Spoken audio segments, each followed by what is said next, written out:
Good morning. I'm going to continue today talking about the A part of the leadership dance model. And again, just as a quick review, D is development of self and others.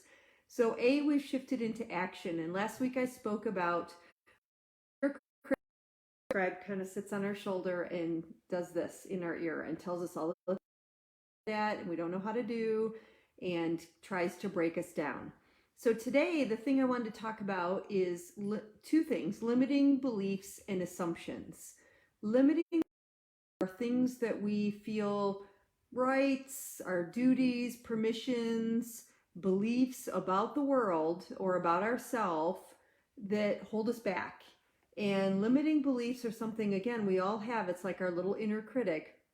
We believe that maybe we can't do something, have the right to do something, or we're not allowed to do something.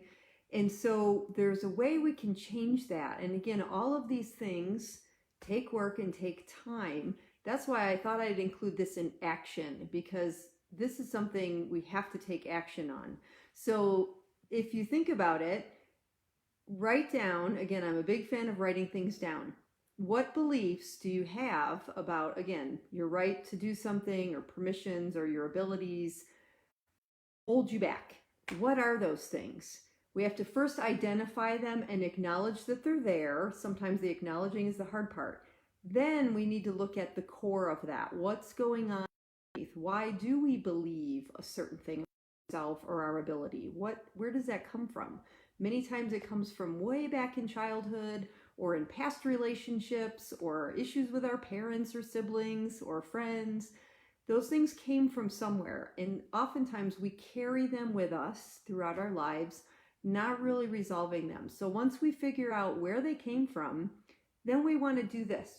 We want to shift it. We want to do a 180. So instead of saying, I can't do that, I'm not allowed to do that, or I don't believe I can do that, we shift our language. That's a big, a lot of times it's how we say things and the words that we use that limit us. And so we want to shift our language and our beliefs. And once we can reframe that and refocus and empower ourselves, things can totally change. So those limiting beliefs then become empowered beliefs, and there's no stopping you then. And what you have to do is actually take some time to really identify those, understand what's underneath them, where's the core of this belief it come from, and then actually just flip it around and start telling yourself, I can do this. I'm allowed to do this. I have the ability to do this. I have the right to do this. I have the right to say this. All of those types of things. So that's a big part of it. The other piece I want to mention today is assumptions. And again, those are things that we believe. We assume things all the time. You've heard that word, but there's no proof of it. So assumptions happen. We assume somebody's feeling a certain way just because we would feel that way, or we believe that they should feel that way, when that's not really the case.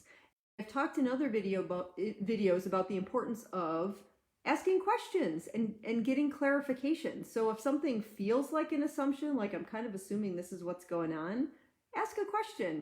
This is what I'm kind of observing or feeling or thinking. Help me get some clarity here.